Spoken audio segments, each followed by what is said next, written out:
But the action of conscience is not only this determination of being which is forsaken by the pure self. What is to be valid and to be recognized as duty is so only through the knowledge and conviction that it is duty, through the knowledge of itself in the deed. If the deed ceases to have this self within it, it ceases to be that which alone is its essence. Its existence forsaken by this consciousness would be an ordinary reality, and the action would appear to us to be the fulfilling of one's pleasure and desire. What ought to be there is here in essentiality solely by its being known to be the self-expression of an individuality.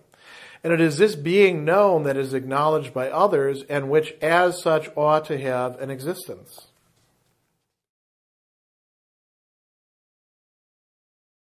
Paragraph 650 is a rather short one, but there's a lot going on in this paragraph and in the two other shorter ones that follow.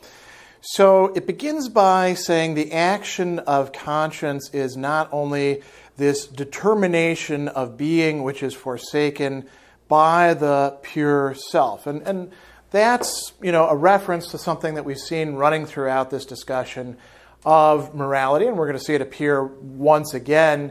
We've got the action that's being taken, and without action, duty doesn't really mean anything. If it's just something pure, abstract, out there, kind of in the ether, and nobody's actually doing anything, and not just doing anything in the sense of one action, what we're translating here is the deed, the tat, right? The single thing that's being done, but a course of action, handlung, a comportment, a set of behavior, a commitment, you might even say, through what it is that one does, through the attitudes that one evinces. Now, whenever that's coming up, we have essentially two sides to it, at least in Hegel's discussion, and these correspond, pretty well to what's happening in post-Kantian philosophy. Kant, of course, what matters is the formal aspects of the action, the maxim,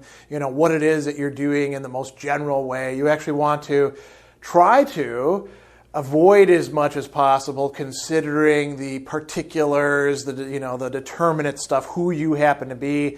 Because insofar as you start looking at that, you realize how conditioned the action is. The fact that it's driven by intentions or motivations or drives or whatever we want to call it that are particular to the person that Kant would call pathological. And you don't have to be a Kantian in order to grasp this sort of thing. As a matter of fact, Kant himself says that this is something that the ordinary person ought to be able to understand. I'm just trying to articulate it a little bit more clearly. So there's this formal, and in Hegel's view, sort of free but empty side to it, pure side to it, pure thought. And here this is going to be tied in with pure conscience, right? The pure self, as we're going to see talked about in the next paragraph even more. And then we've got the actual messy empirical person who's doing the stuff, and they're both sides of the same thing, right?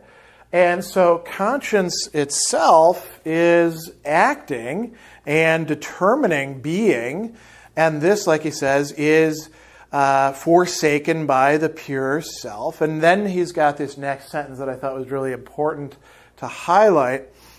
What is to be valid and to be recognized as duty is so only through the knowledge and conviction that it is duty. And then he says, through the knowledge of oneself in the deed. We're going to come back to that in a moment. But let's think about this for a moment. What it is to be valid. So in German, gelten, to be able to pass, to be worth something, to have some sort of value to it that can be recognized. And then to be actually acknowledged or recognized in the sense, now when Hegel is using this anerkennen, it's usually about people recognizing each other. But people recognize each other, he doesn't mean in the sense of like saying, oh, across the crowded room, that's Joe over there drinking that beer. Or, hey, that's Priscilla in the supermarket, or anything along those lines. Or recognizing a piece of music. He's talking about recognition as acknowledging the agency, the personhood, it may be in some respects the equality, or at least the reciprocity between oneself and another person. And these two things are connected together. You know, Gelten, being valid, being worth something, and being recognized or recognizing. So here, it's the duty that's actually going to be recognized. He uses the German word werden there, right? So it's not yet recognized. What is to be recognized as duty. Now, who's doing the recognition? Well, this is where it gets quite interesting. So on the one hand, it is conscience and its relation to itself. The person who is acting on the basis of conscience is recognizing the duty, but the duty is something that's coming out of them. So in a way, they're recognizing themselves. And they're also being recognized by the others. Remember, just a few paragraphs before, Hegel started talking about being for others. In the paragraph just prior to this, he was saying that others don't know whether this conscience is morally good or evil. They must take it to be evil. In this paragraph, they're actually not doing that. They're kind of giving it the benefit of the doubt again. So let's go on. Now here we get to the real crux of it in the second part of the second sentence. Is so only through the knowledge and conviction that it is duty, through the knowledge of oneself in the deed. How does one know oneself in the action that one is taking? And you might say, well, how can there be any confusion about that? It's my action. I know exactly what I'm doing. Oh, really? Aren't there so many things that you have done without realizing precisely what it was that you were doing until afterwards, and some other pointed it out and said, man, you're screwing up. Why did you do that stupid thing? So it's not quite so straightforward, is it? As a matter of fact, conscience does have to get to know itself through what it's engaging in. So he says, if the deed ceases to have this self within it. What self? The pure self.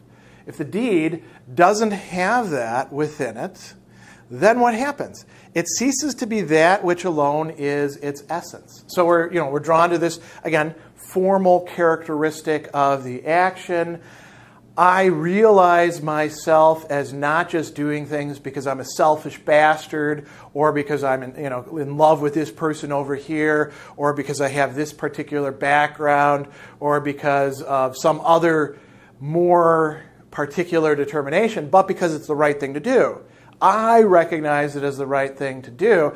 I am, to some degree, the pure self. And Hegel thinks that this is a possibility for any Geist, any spirit, any mind that has reached this point. And I think he would also be willing to backtrack it into less developed or previous states of shapes of consciousness as well. So he says that its existence, forsaken by this consciousness, would be an ordinary reality.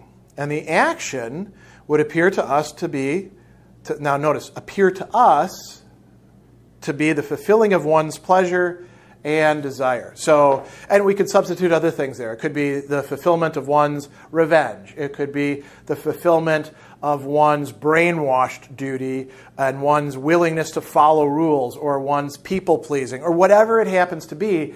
It would be conditioned, it would be particular, it would be to a certain extent unfree in its own free-seeming action, because something else is driving us. This is the difference here between essence, Wesen, and existence, Dasein. Right? So both of these are involved in the action which leads to the deed and the duty. Right? The deed and the duty, the Tat and the Pflicht, are in some respect flip sides of the same coin. Now, So we've got a conflict, right? And we've got a possibility of choosing one over the other. And then he says, what ought to be there is here an essentiality solely by its being known to be the self-expression of an individuality. What ought to be there is an essentiality solely by, meaning the others play a constitutive role in this, it's being known to be the self-expression of an individuality. I look at the action that's being done by so-and-so, and I say, that's their action. That betokens the kind of person that they are. Not just what their motivational structure is, but whether they allow their motivational structure to determine it, or whether they are following something that is higher, but also more formal and empty or pure. They have the choice. They are the individuality deciding that. Right? So it's not just deciding between different motives, it's deciding whether to allow these motives, these individualistic motives, to determine things or not. And then he says that's what ought to be there. Right? It's not necessarily what actually is there. So he says it is this being known that is acknowledged by others, and which as such ought to have an existence. So what has existence is this tawdry, you're like everybody else in that you've got your own individual motives. But what ought to be there, what ought to have existence, is instead this higher self, you might say, a pure self that is choosing the duty as a way in which it knows its own self.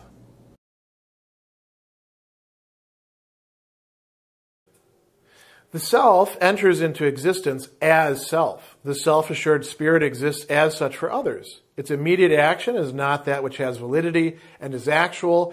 What is acknowledged is not the determinate aspect of the action, not its intrinsic being, but solely the self-knowing self as such. The element of lasting being is the universal self-consciousness. What enters into this element cannot be the effect of the action. The effect cannot endure in it and acquires no permanence. It is only self-consciousness that is acknowledged and that obtains an actual existence.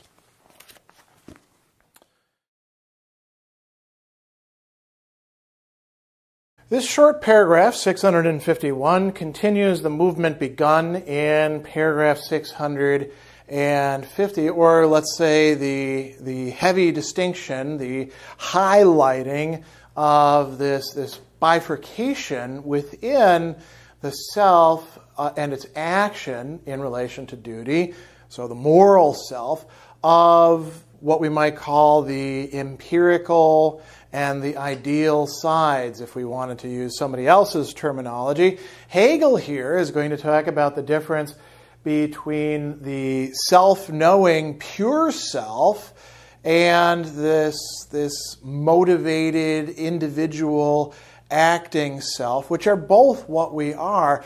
What's of interest here, though, is not the unity of action, but rather what is going to be recognized, what is going to be acknowledged by the others, and thereby by oneself. What is it that conscience is grasping itself as? No longer now potentially evil or actually evil, but as something that it would take to be good, or at least how things ought to be. So, there's this wonderful line beginning it where Hegel says that the self, and by this he means the pure self, right? The Selbst that was talked about in the previous passages, steps into existence as self. Now, steps into existence is quite literal here, but is worth dwelling on for a moment. So steps, tritt, right? Takes a step into existence. How do you step into existence, into Dasein? And here we might be tempted to bring in Heidegger and say, well, Dasein is not just existence, but rather being there. And okay, that helps a little bit, but we're not talking about a spatial location, and we're not even talking about a temporal location, which Heidegger was really great in describing and unpacking for us. Being at the heart of being and fundamental ontology. Put all that aside for a moment. Dasein, being there, what is the there? The there is the moral space, that of importance, that of value. Something that, by the way, Heidegger was not very good at handling because he was much more interested in other aspects of phenomena. So being there, existing, standing out. If we go back to the Latin term existere, which I think is worthwhile doing here in this case, when we see before the high Middle Ages, when people got really bogged down in the difference between esse and essentia and existentia and all of these sorts of things, when they were using the term in a bit more fluid way, they would use the term existere or existit for the individual thing that's doing the existing. By contrast, in a way, to being, but rather not as like a different mode of being, but as an intensification. So, for example, you might not know this if you've only read it in the English translation or whatever other language. If you haven't read Anselm's so-called ontological argument in Prosologian 2 in Latin, you wouldn't actually know this. That he changes the language that he's using from Deus esse, God is or has being, to Deus existat actually.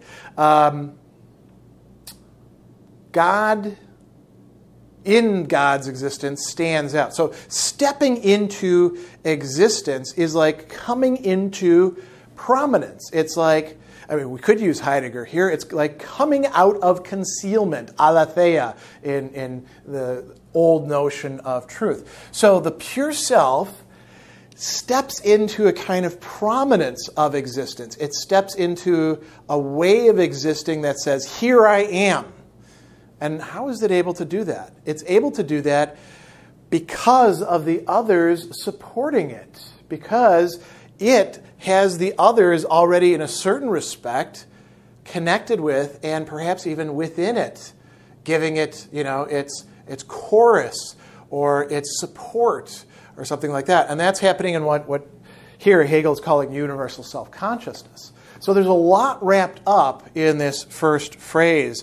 The self enters into existence as self. Immediately after that, he says, the self-assured spirit exists as such for others. It does not exist solely on its own as a thought thinking itself. It exists within a world that is populated by others, which are others like itself. Others that have all of this complex dynamic going on within themselves. Others that have all of this empirical stuff, individual stuff, motives, drives on their own part, relationships that they exist within. And yet each one of them also has this pure self within it. And that is what's doing the recognition here.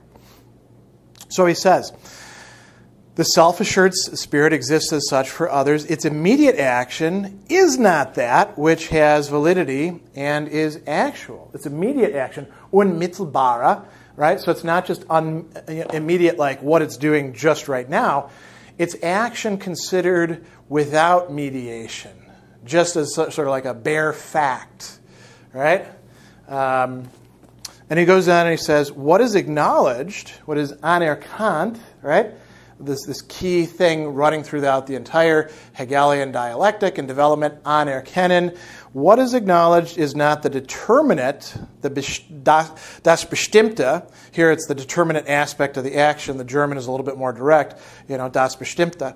Not its intrinsic being. Again, Miller's a little bit misleading. It's an sich seiende aspect, right? But solely the self-knowing self as such. So when you say the self-knowing self as such. You've got kind of an intensified relation, a reflexive relation going on there. Even though it's this pure self, what is it doing? It's self-knowing, right? It's in a relation to itself already as the kind of thing that it is, and then as such. That is what is being recognized here. I almost said talked about here, but that's projecting a little bit ahead to the next paragraph. So I'm going to set that aside for a moment. He goes on and he says, the element of lasting being, bleibende, what remains, what is able to stay over time, the element of lasting being is the universal self-consciousness. Now notice what he says here.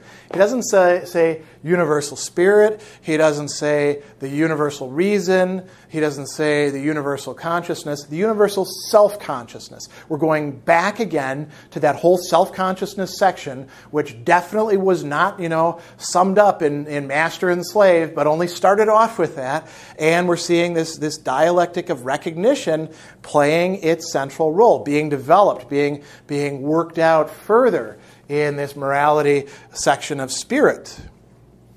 So he says, what enters into this element cannot be the effect, the Wirkung of the action. That's this stuff over here, provided by the individual, empirical, particular self, right? The effect cannot endure in it and acquires no permanence, no bleibende. It is only self-consciousness that it is acknowledged and that obtains an actual existence. Now, self-consciousness is, in some respects, a little bit more loosey-goosey in Hegel than consciousness or reason, right? It's harder to pin down exactly what self-consciousness is. This is why so many people, if they've actually followed their Hegel, realize that the self-consciousness section really is quite important. It sets the stage, but then everything within it is being worked out. And we're getting almost to the end of it here in the morality section.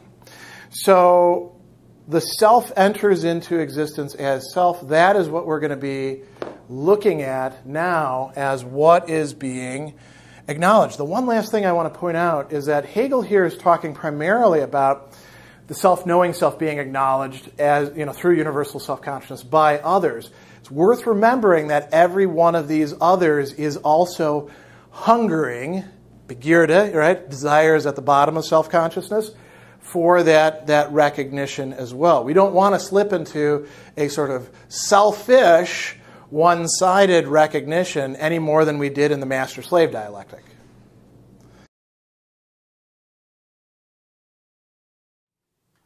Here again, then, we see language as the existence of spirit. Language is self-consciousness existing for others. Self-consciousness, which as such is immediately present.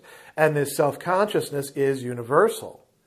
It is the self that separates itself from itself, which as pure I equals I becomes objective to itself, which in this objectivity equally preserves itself as this self, just as it coalesces directly with other selves and is their self-consciousness. It perceives itself just as it is perceived by others, and the perceiving is just existence which has become a self.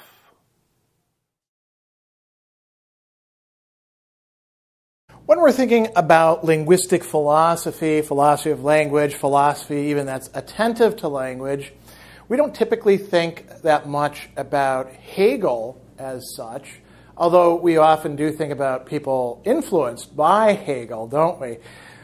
But here in this passage, in paragraph 652, we begin some interesting reflections about language and how it works. And for Hegel, language is indeed tied in with the structure of self-consciousness. So he tells us we see language, Sprache, as the existence, Dasein, of spirit, right?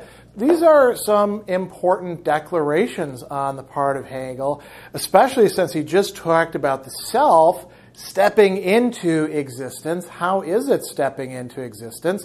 It's not as if first it stepped into existence with its act or something like that. He's describing a process and attending to different moments of it. So language is already there as what is allowing the acting subject to be able to conceive what their action is going to be, for others to recognize it. Robbing a gas station, that happens in language just as much as it happens in, we might say, the real, wirklich, world, where somebody points a gun at somebody else and says, give me your money, says, signifies. All of this is happening within, not language itself as in there's nothing else, there's nothing but language. There's a big difference. There's a little bit of a digression. When people were criticizing Derrida for saying there is no outside of the text, right? Or text, right? People got really worked up about that. I remember somebody coming up to me in graduate school and saying, you think there's nothing but language, everything is language. And I looked at him and I was like, who the hell thinks that? Nobody who's doing linguistically informed philosophy actually believes that it's all just language, like we're in one sort of, idealistic simulation. No, the point is that you're never going to get away from language because language is already there doing stuff behind the scenes, and you're using it even to frame the complaint that you're making. That's a little bit of a more realistic way of talking about it. And Hegel's pointing at this right here, right? The self that exists, that comes into existence, does so through language. Language as the existence of spirit. So he's not giving us his full theory of language here or anything like that. I mean, in order to get a theory of language out of Hegel, you'd have to actually do the philosophical detective work of taking, passages from here and there and cobbling them together. And there are philosophers who've done that in the 20th century. John Macomber would be a great example of that in his little-known work on Hegel and language. In any case, he says that language is self-consciousness. But he doesn't say language is self-consciousness as such.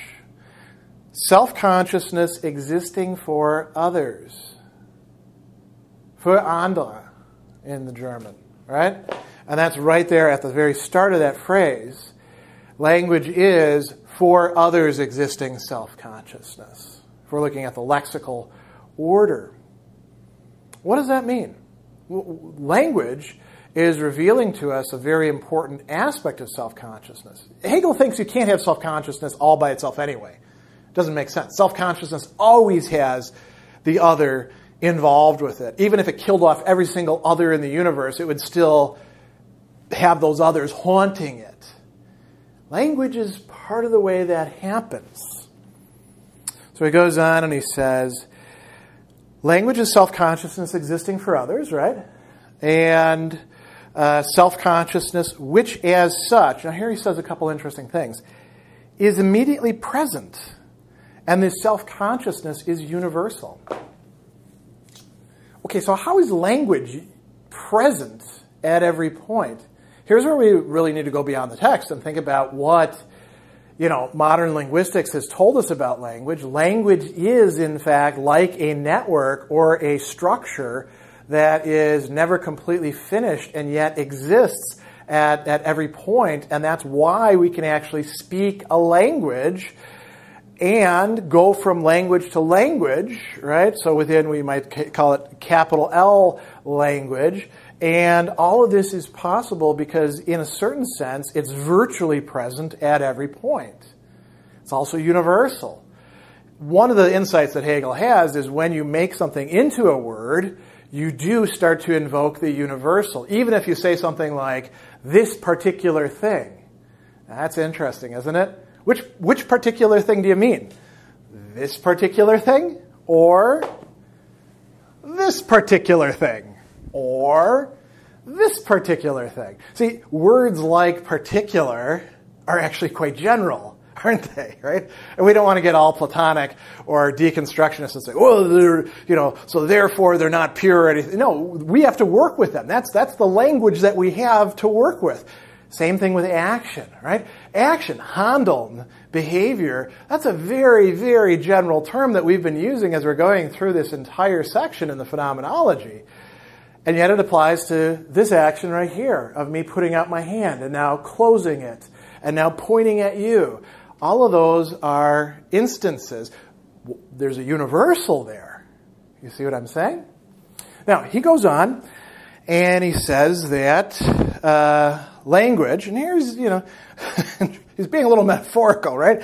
It's the self that separates itself from itself, which as pure I equals I becomes objective to itself, which in this objectivity equally preserves itself as this self, just as, and we're going to stop right there because this is like going on, and he's adding, it's like he's throwing everything in there and then putting one more ingredient on top of the pizza. Sometimes it can be a little bit much. Now, let's attend to the things that he said.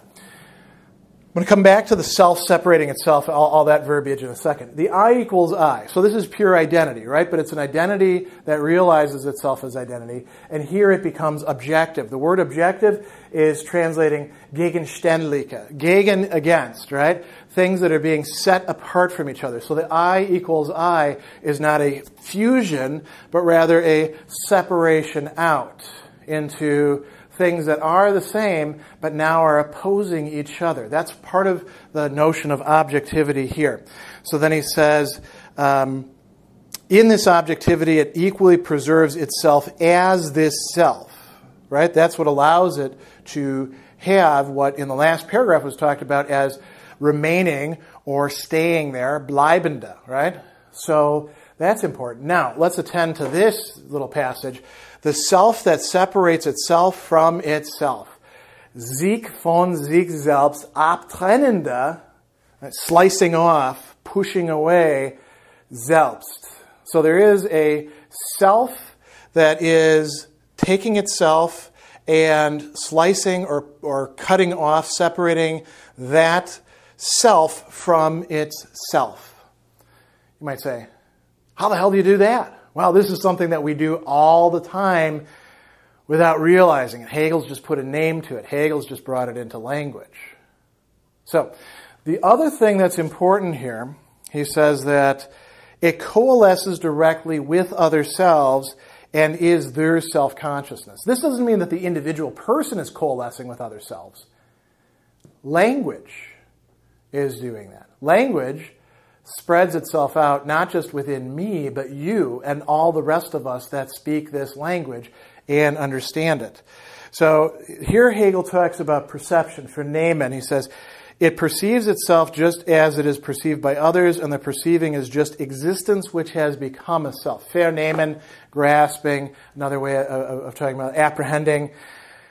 What's important here is that Hegel is reinforcing that what we might call the linguistic self, what can be talked about, is now becoming how I know myself. And that is not just coming with how I name myself, and to go a little bit back, my actions, my motivations, my basic structure of character and all of that.